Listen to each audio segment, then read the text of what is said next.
ನಮಸ್ಕಾರ ಸ್ನೇಹಿತರೆ, ಕನ್ನಡಿಗ ಚಾನಲ್ ವೈಟಿಗೆ ತಮ್ಮೆಲ್ಲರಿಗೂ ಸ್ವಾಗತ. ನಾನಿವತ್ತು ಕರ್ನಾಟಕದ ಮಹಿಳಾ ಮತ್ತು ಮಕ್ಕಳ ಅಭಿವೃದ್ಧಿ ಸಚಿವೆಯೂ ಆಗಿರ್ತಕ್ಕಂಥ ಲಕ್ಷ್ಮೀ ಹೆಬ್ಬಾಳ್ಕರ್ ಅವರ ಒಂದು ವಿಚಾರವಾಗಿ ಸಂಚಿಕೆಯನ್ನು ನಾನು ಮಾಡ್ತಾ ಇದ್ದೀನಿ. ಲಕ್ಷ್ಮೀ ಹೆಬ್ಬಾಳ್ಕರು ಹೇಳಿ ಕೇಳಿ ಮಹಿಳೆ ಅಂತಂದರೆ ಮಹಿಳೆಯರನ್ನು ಪ್ರತಿನಿಧಿಸುವವರು ಹಾಗೂ ತನ್ನ ಒಂದು ಕರ್ತವ್ಯ ಪಾಲನೆಯಲ್ಲಿ ಅವರು ಏನು ಎಡವಿದ್ದಾರೆಯೇ ಅನ್ನುವಂಥ ವಿಚಾರವನ್ನು ಕೂಡ ನಾವು ಈ ಸಂದರ್ಭದಲ್ಲಿ ಅವಲೋಕನ ಮಾಡಿದಾಗ ಖಂಡಿತ ಅವರು ಎಡುತ್ತಾ ಇದ್ದಾರೇನೋ ಅನ್ನುವಂಥ ಭಾವನೆಗಳು ಕೂಡ ಉದ್ಭವ ಆಗ್ತಾ ಇವೆ. ಹಾಗಿರುವಾಗ ಅದಕ್ಕೆ ಕಾರಣವೇನು ಅನ್ನುವಂಥದ್ದನ್ನು ಕೇಳಿದಾಗ ರಾಜ್ಯದಲ್ಲಿ ದೇಶ ಬಿಟ್ಬಿಡೋಣ, ರಾಜ್ಯದಲ್ಲಿ ಪ್ರತಿನಿತ್ಯ ಮಹಿಳೆಯರ ಮೇಲೆ, ಹೆಣ್ಣು ಮಕ್ಕಳ ಮೇಲೆ ದೌರ್ಜನ್ಯಗಳು ನಡೀತಾ ಇವೆ, ಕೊಲೆ ಸುಲಿಗೆಗಳು ನಡೀತಾ ಇವೆ ಹಾಗೂ ಅತ್ಯಾಚಾರಗಳು ನಿರಂತರವಾಗಿ ನಡೀತಾ ಇವೆ. ಈ ಒಂದು ಪರಿಸ್ಥಿತಿಯಲ್ಲಿ ಮಹಿಳಾ ಮತ್ತು ಮಕ್ಕಳ ಕಲ್ಯಾಣ ಇಲಾಖೆಯನ್ನು ಹೊಣೆಯನ್ನು ಹೊತ್ತಿರತಕ್ಕಂಥ ಲಕ್ಷ್ಮೀ ಹೆಬ್ಬಾಳ್ಕರ್ ಅವರು ಕೂಡ ಒಬ್ಬ ಮಹಿಳೆ. ಅದನ್ನು ಅವರು ತಡೆಗಟ್ಟುವಲ್ಲಿ ನಿಜಕ್ಕೂ ಕೂಡ ಏನೋ ಒಂದು ಕಡೆ ಲೋಪವನ್ನು ಎಸಗ್ತಾ ಇದ್ದಾರೇನೋ ಅನ್ನುವಂಥ ಭಾವನೆಗಳು ರಾಜ್ಯದ ಮಹಿಳೆಯರಲ್ಲಿ ಹಾಗೂ ಹೆಣ್ಣು ಮಕ್ಕಳಲ್ಲಿ ಉಂಟಾಗ್ತಾ ಇರೋದು ಕೂಡ ಸತ್ಯ. ಹೀಗಿರುವಾಗ ಬೆಳಗಾವಿ ಜಿಲ್ಲೆಯ ವಿಚಾರವನ್ನೇ ತೆಗೆದುಕೊಳ್ಳೋಣ. ಯಾಕಂದರೆ ಲಕ್ಷ್ಮೀ ಹೆಬ್ಬಾಳ್ಕರ್ ಅವರು ಕೂಡ ಬೆಳಗಾವಿ ಜಿಲ್ಲೆಯವರೇ, ಅದು ಕೂಡ ಬೆಳಗಾವಿ ಗ್ರಾಮೀಣ ಮತಕ್ಷೇತ್ರದಿಂದ ಆಯ್ಕೆಯಾಗಿ ಬರ್ತಿರ್ತಕ್ಕಂಥ ಒಬ್ಬ ಶಾಸಕಿ.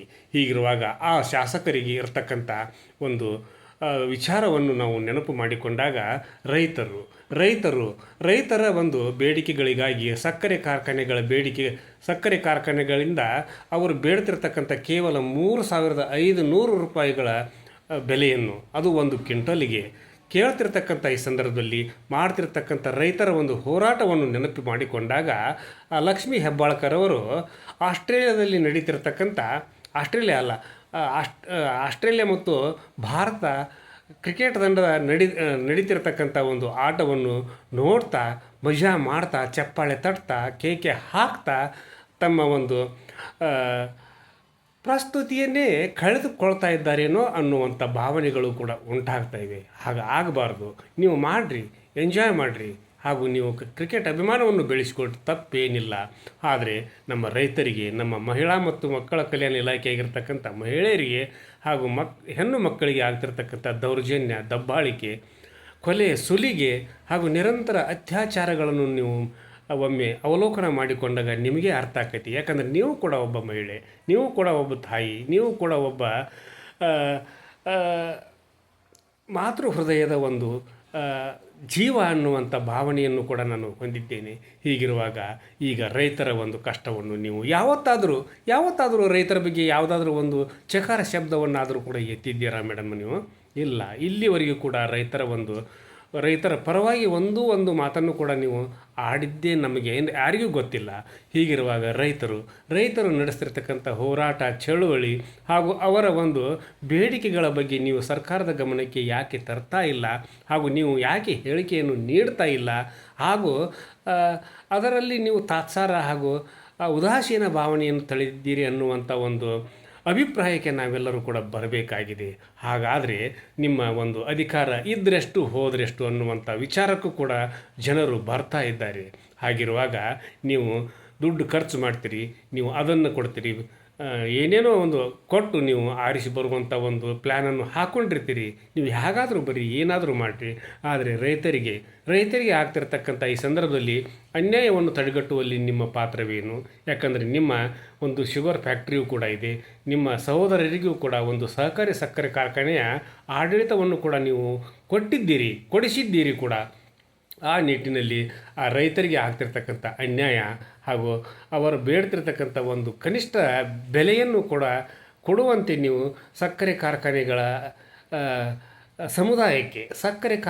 ಸಮುದಾಯಕ್ಕೆ ಹೇಳಲಿಕ್ಕೂ ಕೂಡ ನಿಮಗೆ ಪುರುಷತ್ತು ಇಲ್ಲವೇ ಅನ್ನುವಂಥ ಮಾತನ್ನು ಕೂಡ ಈ ಸಂದರ್ಭದಲ್ಲಿ ನಾನು ವಿನಮ್ರನಾಗಿ ನಿಮ್ಮಲ್ಲಿ ಕೇಳ್ಕೊಳ್ತಾ ಇದ್ದೇನೆ. ಮೇಡಮ್, ದಯವಿಟ್ಟು ರೈತರ ಪರವಾಗಿ ಧ್ವನಿ ಎತ್ತಿ, ಹೆಣ್ಣು ಮಕ್ಕಳ ಪರವಾಗಿ ಧ್ವನಿ ಎತ್ತಿ, ಹಾಗೂ ಹೆಣ್ಣು ಮಕ್ಕಳಿಂದ ತೊಂದರೆಗೆ ಒಳಗಾಗಿರ್ತಕ್ಕಂಥ ಪುರುಷರ ಬಗ್ಗೆಯೂ ನೀವು ಧ್ವನಿ ಎತ್ತಿ, ಆ ಧ್ವನಿಯ ಮುಖಾಂತರ ರಾಜ್ಯದ ಜನತೆಯ ಒಂದು ಹಿತರಕ್ಷಣೆಗಾಗಿ ನಿಮ್ಮನ್ನು ನೀವು ತೊಡಗಿಸ್ಕೊಳ್ರಿ. ಯಾಕಂದರೆ ನೀವು ಇನ್ನೂ ಬೆಳಿಬೇಕಾಗಿರ್ತಕ್ಕಂಥವರು. ನೀವು ಬೆಳೀರಿ, ಸಾಕಷ್ಟು ಬೆಳೀರಿ, ಮುಖ್ಯಮಂತ್ರಿಗಳಾಗ್ರಿ, ಈ ದೇಶದ ಪ್ರಧಾನಮಂತ್ರಿಗಳೇ ಆಗ್ರಿ, ಅದಕ್ಕೆ ನಮ್ಮದೇನೂ ತಕರಾರಿಲ್ಲ.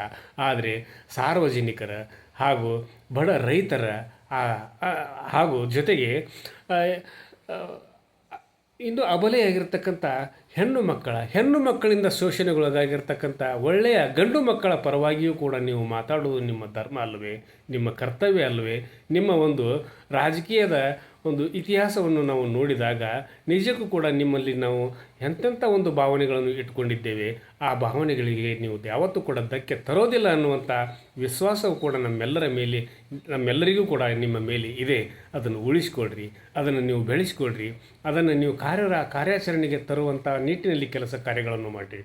ಮೊದಲು ನೀವು ರೈತರ ಬಗ್ಗೆ ಕಳಕಳಿಯನ್ನು ಹೊಂದ್ರಿ.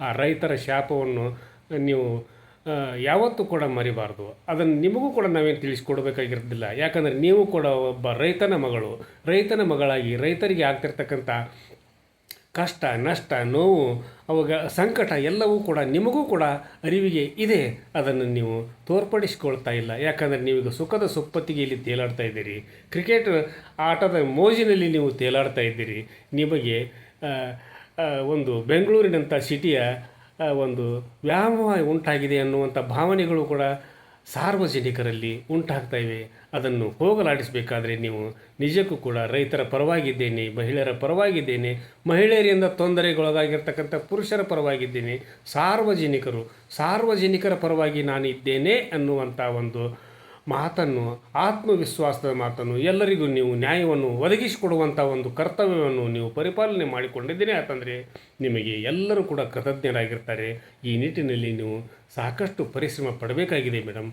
ದಯವಿಟ್ಟು ನೀವು ಬಡವರ ಬಗ್ಗೆ, ರೈತರ ಬಗ್ಗೆ, ಮಹಿಳೆಯರ ಬಗ್ಗೆ ನೀವು ಕಾಳಜಿ ವಹಿಸ್ರಿ. ಇಷ್ಟನ್ನು ಹೇಳಿ ಇವತ್ತಿನ ಸಂಚಿಕೆಯನ್ನು ಇಲ್ಲಿಗೆ ಮುಗಿಸುವುದಕ್ಕಿಂತ ಪೂರ್ವದಲ್ಲಿ ಕನ್ನಡಿಗ ಚಾನಲ್ YT ಇದನ್ನು ನಾನು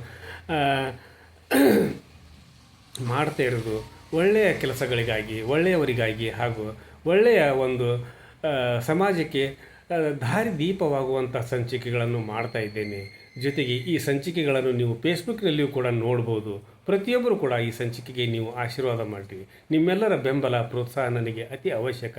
ಆದ್ದರಿಂದ ಪ್ರತಿಯೊಬ್ಬರು ಕೂಡ ಸಬ್ಸ್ಕ್ರೈಬ್ ಆಗದೇ ಇರತಕ್ಕಂಥವ್ರು ಸಬ್ಸ್ಕ್ರೈಬ್ ಮಾಡಿರಿ, ಲೈಕ್ ಮಾಡಿರಿ, ಶೇರ್ ಮಾಡಿರಿ. ನಿಮ್ಮ ಕಮೆಂಟನ್ನು ಕೂಡ ನನ್ನ ಜೊತೆಗೆ ಹಂಚಿಕೊಂಡು ನಿಮ್ಮ ಭಾವನೆಗಳಿಗೂ ಕೂಡ ನಾನು ಸ್ಪಂದಿಸ್ತೀನಿ ಅನ್ನುವಂಥ ಒಂದು ವಿಚಾರವನ್ನು ಈ ಸಂದರ್ಭದಲ್ಲಿ ಹೇಳ್ತಾ ಇವತ್ತಿನ ಸಂಚಿಕೆಯನ್ನು ಇಲ್ಲಿಗೆ ಮುಗಿಸಿ ನಾಳಿನ ಸಂಚಿಕೆಯೊಂದಿಗೆ ತಮ್ಮ ಜೊತೆಗೆ ಹಾಜರಾಗ್ತೀನಿ. ಅಲ್ಲಿವರೆಗೂ ನನ್ನ ನಮಸ್ಕಾರ.